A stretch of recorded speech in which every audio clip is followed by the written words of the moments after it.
Hello everyone! Welcome back to a very special video. I'm DTM as always, and in this video, we will be analyzing the new Heroes banner featuring Tine, Arthur, Scáthach, and Ascended Ishtar.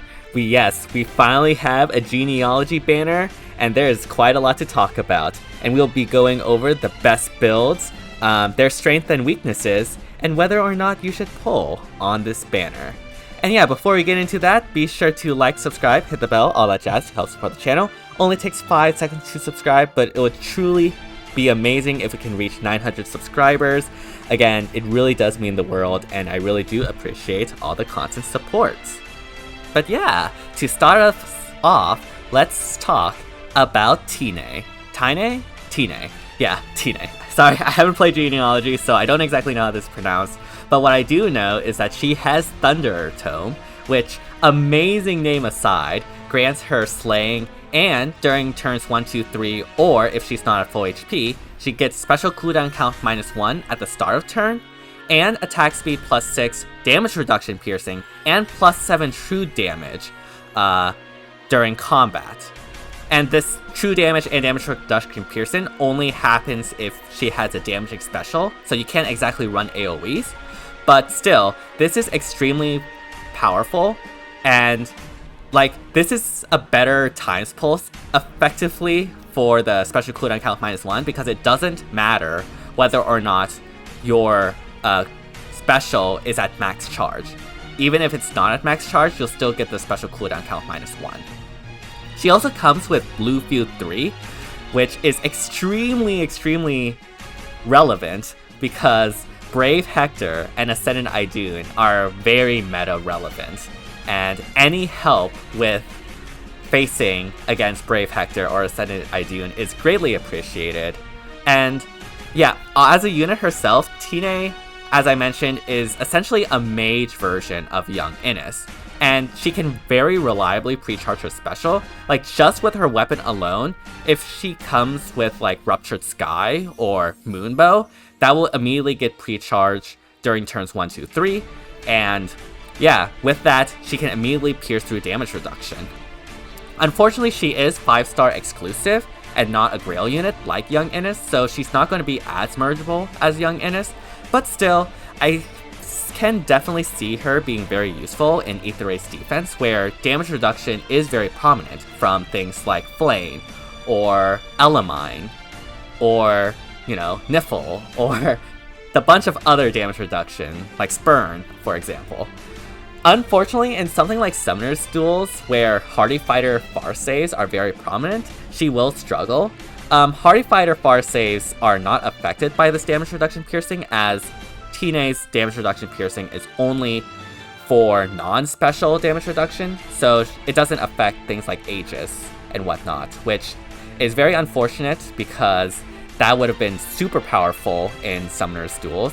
And I've definitely seen Aether Race defense maps start to run Hardy Fighter saves, so yeah. That's sort of the new meta of damage reduction, and unlike Legendary Nana, unfortunately Tine won't be able to get past that. But still, she's still a pretty good unit, so you can definitely run her with just her base kit. Although if you do want to upgrade her kit a bit more, you can run attack speed push 4 instead of fury 4, just to focus on that attack and speed, while still giving the chip damage. Slap on something like Blade Session and a 2-turn special like Ruptured Sky, or more budget options like Moonbow or Glimmer, and she's pretty much ready to go with a pre-charged damage reduction special, or damage piercing special with her weapon. If you want to be a bit more creative, you can run her with Times Pulse, so that she can run a 3-turn special like Luna. Sturdy Impact is an option in case you want to beef up her bulk while initiating, along with low attack res 3. Unfortunately, you don't get any chip damage during this way, but the idea is that you will go in during turns 1, 2, 3, and hopefully survive with that Sturdy Impact, so that on the further turns, you're not at full HP and ready to go with more attacks, basically. But yeah, the next unit we have is Arthur, who is a green infantry mage, And unfortunately for Arthur fans, he is apparently the 5-star fodder unit of this banner. He does not have a preference weapon and instead comes with Grand Vulture, which is basically Pledgian Torch. I'm pretty sure it's the exact same thing. Other fodder is like Attack Speed Ideal 4 and Speed Res Menace, which is very useful for units that want to meet speed or res checks. Especially Dragon Wall users like Noe can definitely benefit from this, or something like Selkie or something like that. But again, not having any preference weapon is extremely tragic, as especially being a 5-star locked unit, there's not really a reason to summon for him. Like Legendary Male Byleth, Pent, Asbel, or even like some 4-star options like Bowie or Nino probably can find a lot more places to be useful at than Arthur due to having a preference weapon. And unfortunately, I don't think there's really a place for green infantry tomes without preference weapons. And even if there were, I'm pretty sure like something like Legendary Male Byleth or Pence would just completely outclass Arthur. Again, it's super unfortunate and very tragic, and I really do feel for the Arthur fans. But if you are an Arthur fan, I think these builds can work and make him serviceable. You can keep Grand Vulture, as I think that's one of the best green tomes we've had in the game. Just slap in Guard as a budget option and Moonbow on a budget, and he could still hit very hard, especially with a Blade Session Seal and those high attack and speed. Like, he's not going to be too bad. He's going to be serviceable, and he can definitely be made to work. If you want to invest a little bit more into him, you can run instead Ruptured Sky and get low speed res. Attack Res Menace is an option to better synergize with Grand Vulture, as Grand Vulture only doubles the penalties of attack and res, not speed and res. So Attack Res Menace would offer better synergy, but it is a trade-off because you're losing out on speed instead for that. So yeah, that depends on what you think might be better depending on the situation. But yeah, it is a bit unfortunate that he has no preference weapon. But I still feel like you can probably find some use for him if you are a dedicated fan. But for those that aren't dedicated fans, yeah, there's no reason to summon for him, unfortunately. That's just how it is. But yeah, on to the next unit, we have Scáthach. I think that's how you pronounce it. And Scáthach is our demote of the banner, and comes with a new inheritable sword, Spirited Sword Plus, which grants you attack and defense +4 and special cooldown charge +1 per foe's attack if a bonus is active on the unit. And so, honestly, this is a pretty decent weapon, especially with a special cooldown charge +1. Unfortunately, this weapon doesn't have slaying, so you can't like have immediate bonfires afterwards, but I feel like you can probably find some use for it. Unfortunately for Scáthach himself, having only 30 speed really hurts him, as you can't really avoid doubles from units with that speed, or run damage reduction like Spurn effectively, or use no follow-up effectively. And even though he does have pretty high defense, 43 defense, that really can't be compensated without having a preference weapon. And again, having no preference weapon is super tragic, as especially in the Red Sword Infantry archetype, there's really no reason to use him also. Like, other 4-star demotes like Chrom and Seliph, I feel, offer way more potential as units themselves, and that's not even to mention Grail units like Yanfei. The good thing about him is that he is a 4-star demote, so you can just randomly summon him on things like free summons or tickets. So for those of you who are fans of Scáthach, with a bit of patience, you can definitely merge him up over time. And if you do that, you can definitely try some builds for him. The first build on the left is an Omni-taking build, just buffing up the res a bit to be able to match his defense so that he is overall bulky. And yeah, distance stance for being able to counterattack regardless of range. Quick riposte so that he can double despite the low speed. Unbound Blade here I have just for the lull, as I'm not really using the the special charge with Ruptured Sky, as Quick Riposte should be able to get that charge. I mean, not charge, but he should be able to attack twice, and with that second attack, be able to proc Ruptured Sky, assuming the enemy doesn't have guard. And then Pulse Smoke is there for the C, but honestly, the C is very flexible. You can run any type of smoke, or even like a Joint Drive. And Attack Res Solo is, again, boosting his attack and res. If you want to try to salvage his speed, you can run a speed stacking build. Again, we have Unbound Blade here, but Speed Refined instead, with Ruptured Sky and Distance Dart replacing Distance Stance. And Spurn, because hopefully with like support from Brave Lucina with double drive speed, he will be able to reach a speed that can get some damage reduction, especially with Joint Drive speed and attack speed solo. But yeah, this is like trying to boost his speed up as much as possible, and it's not impossible, especially if you support him with like Brave Lucina with double drive speed again, for example. But honestly, I feel like his best build is actually the one on the right. This is assuming like some sort of far save support, or just like tanking from melees. But with Slaying Edge, with the defensive refine, with Bonfire and Sturdy Stance 3 and Steady Breath, that's a lot of defense for the Bonfire to proc. Slaying Edge reduces Bonfire's cooldown to 2, and then with Steady Breath, when the enemy attacks you, that will charge up Bonfire so that he will immediately retaliate with Bonfire and hopefully be able to one-shot the enemy. And to help with that one-shot, we have Low Attack Defense 3 and Joint Drive Attack. And yeah, I think this could actually be made to work really well, and can probably even work in something like Ether Raids with far save support. But unfortunately, again, just because something works doesn't exactly mean that it's good. And there's really no reason to use Scáthach this way as opposed to, say, a dedicated near safe unit, or something like Crom or Seliph. So yeah, again, the lack of a preference weapon really hurts him in this case. But at the very least, he is not 5-star exclusive like Gauss is. So you can definitely merge him up and find some use for him as a plus 10 unit. But yeah, last unit, but certainly not least, we have Ascendant Ishtar.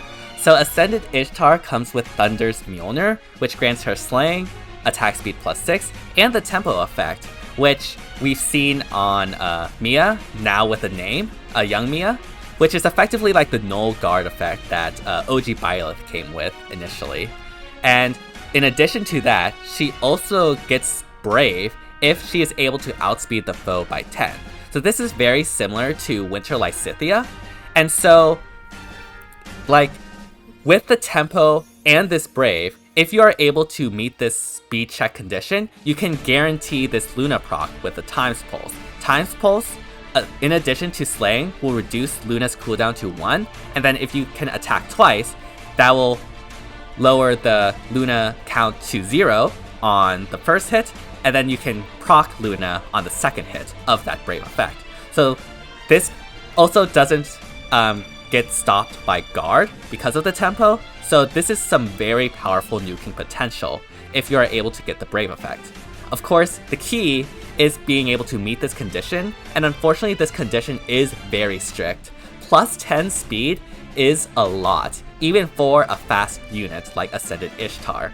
And it's honestly the same problem that I've had with Winter Lysithea.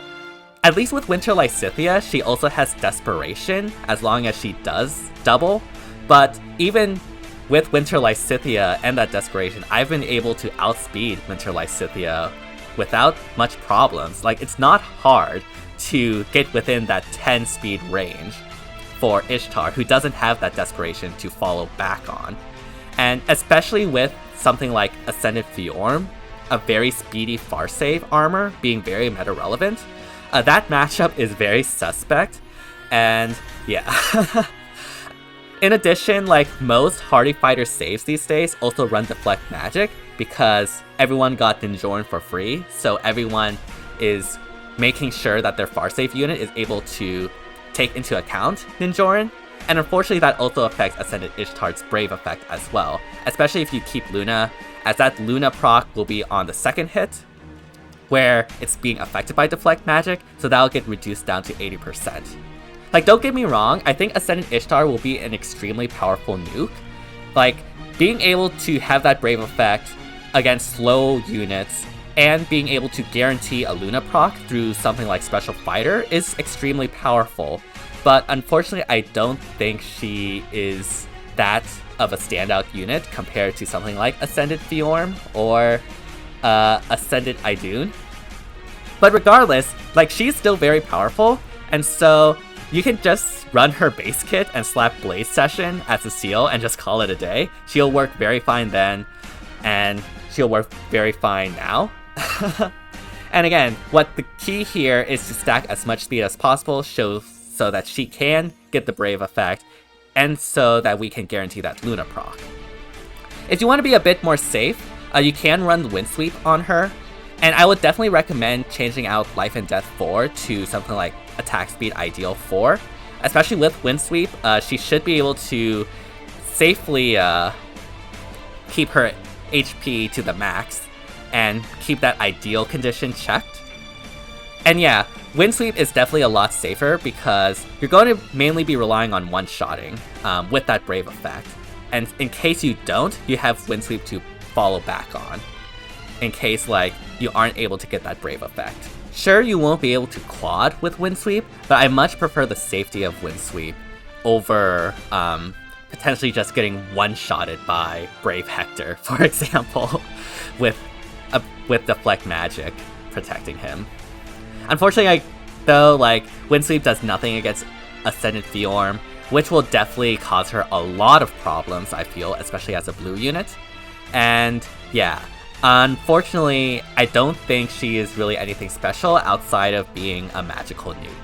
So yeah, for this banner and the question of whether or not you should summon, again, unfortunately, like the last banner, the last New Heroes banner, I have to say no. Unless you're a fan of these characters, of course. Like, if you're a fan of Ishtar, or Arthur, or Tine, then by all means, do summon for them, and try to, like, plus 10 merge them. Like, I think all of these units will be good and can be made to work. Unfortunately, like, I don't think there's really anything special for those that aren't fans to really summon for.